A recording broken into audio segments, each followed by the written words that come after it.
Hello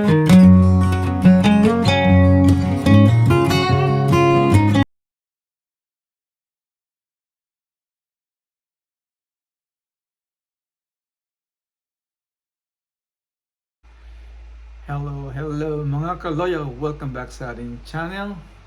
Today, ang pag-uusapan po natin ay ang pagkakaroon ng Real ID dito sa California. At kung anong difference at kung bakit kailangan or importante siya. Yun.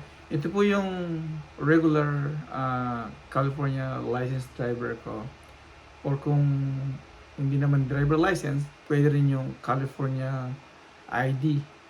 So, ang difference po ngayon, kasi dito sa California ngayon, effective na po yung kung wala kang real ID, hindi ka pwedeng makapasok sa mga federal buildings or properties. At kung magpa-fly ka rin naman domestically, it's either you have real ID or passport.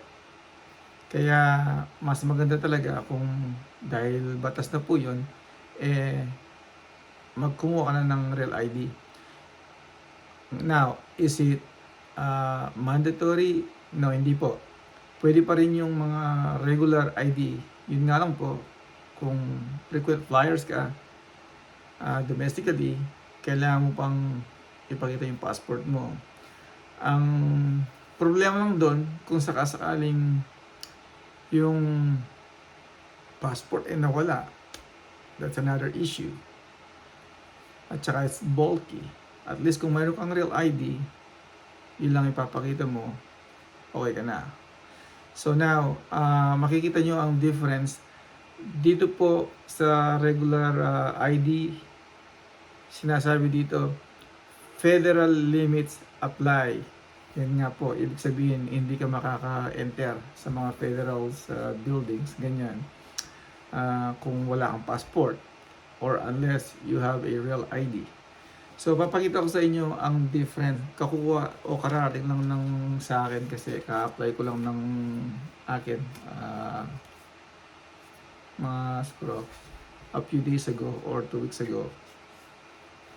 So kung makikita nyo, binla ko lang po yung mga information natin. But remember, this one it says federal limits apply. Ito wala pong, at saka makikita nyo nito yung bear, ayun po, ito wala siya. So this is my driver license. I don't need to get California ID kasi may driver license naman po ako. Ngayon, kung wala kang driver license, I suggest kumuha ng California ID. So sa regular na ID po, wala rin siyang bear. Ito mayroon o, nakikita nyo. At walang nakalagay na federal limits apply. So ibig sabihin, pwede po akong mag-enter sa mga federal buildings without my passport. At to fly domestically, hindi ko na kailangan ng passport. Ito lang, pwede na. At also, I have it in my ID also since I'm a veteran. So nilagay na rin po nila to dito. At sa plus din para pag pumupunta tayo sa mga tindahan, minsan may mga discount din tayo nakukuha kahit konti lang. So that's the good thing being a veterans dito po sa Amerika. Yan. So ayan, I'm so happy and so proud. Dumating na yung real driver license natin or real ID. Ayan. Babay na sa luma. Okay, ayan po. So, ngayon, how do you get this? How do you apply? So, ganito po yun. Siyempre, pupunta ka sa DMV dito sa amin. Pwede mo rin gawin sa online. Which is they recommend na gawin mo yung application mo, i-upload mo yung mga documents na kailangan. Ang tanong ngayon, what are those documents that you needed in order to get a real ID? Diba? So, doon po sa isasabihin sa inyo yung checklist. Titignan natin dito. Isang identification na ikaw yon, yung halimbawa US passport, tapos yung sa residence kung saan ka nakatira, mga bills, halimbawa mortgage bill, um, yung mga utility bill. So yun lang, dalawa na yun, at saka yung isa na sinabi ko. Pero there are a lot na pwede mong pagpilian kung anong available na mayroon ka. Tingnan natin dito. Okay mga ka-hard work, nasa DMV website po tayo. So papakita ko sa inyo, Real ID checklist. Ano ang kailangan natin? Here it says Real ID checklist. Ayan po, nasa una, US passport. I-click mo lang yan kung yan ang mayroon ka. O kung alin man dito sa mga ito na mayroon ka. Isa lang po ang kailangan mo dito. Ayan. Sabi nga dito, one proof of identity document from the list below. Ayan po yan. Isa lang ang kailangan mo dyan. And then, click next.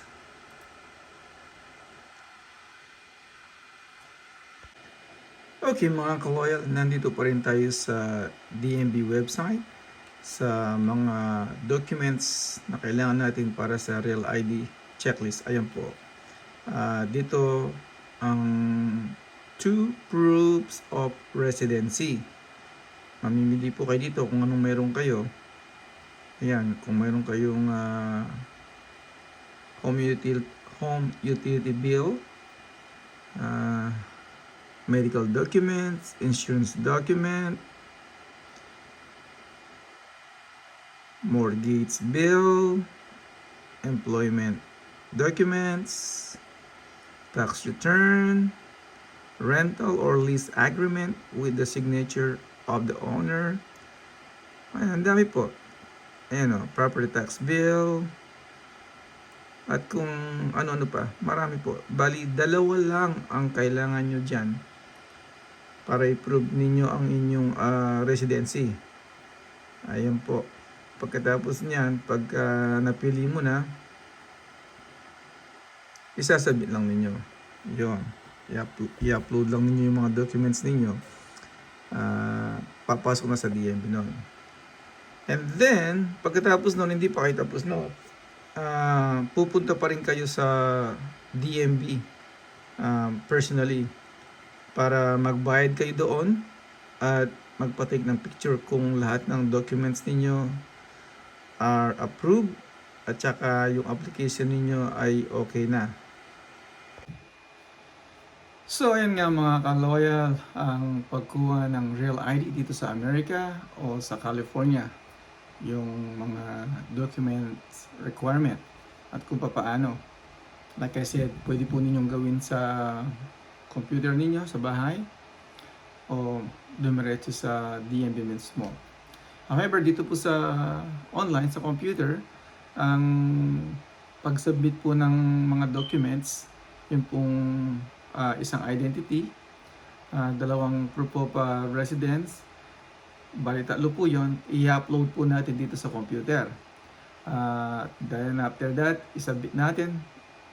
Pag natapos na yung application, yung mga documents necessary, upload mo na, then submit. At pagkatapos nun, hindi pa tayo tapos. Pupunta pa rin po tayo sa DMV at dadalhin yung mga hard copy para ipakita rin doon sa DMV. Ang mabilis lang doon, makikita nila kaagad na you already applied sa online. So mabilis na yon. At mabilis din kung mag-a-appointment kayo para pupunta ka sa oras ng iyong appointment. Hindi ka napipila ng matagal doon. Almost more or less isang oras din. But again, the choice is yours. Regardless, pag nagpunta ka doon, makukuha pa rin naman or mapipilapan mo basta kumpleto yung mga documents mo. Kaya yun po ang kailangan natin gawin. It is I think it's very convenient dahil po batas na ngayon yan na kailangan na ng Real ID sa pag-enter ng mga federal yung mga federal properties or buildings at yung pag-fly domestically. So, kung frequent flyers ka, it's probably more convenient kesa yung lagi mong dala yung passport mo, which is not bad. Okay din naman, kaya lang it's kind of bulky. At tsaka ang problema doon kung sakasakaling mawala yung passport mo, another issue na naman na ayusin po ninyo. At least kung mayroon ka ng real ID, yun na lang ang dadalhin mo. At very convenient nga po. Kung sakasakaling gusto mo magpunta sa kung allow ng US bases na magpunta ka, kung may real ID ka, yun, baka papasukin ka nila. Otherwise, hindi. Kailangan mo dalhin yung passport mo, ganun.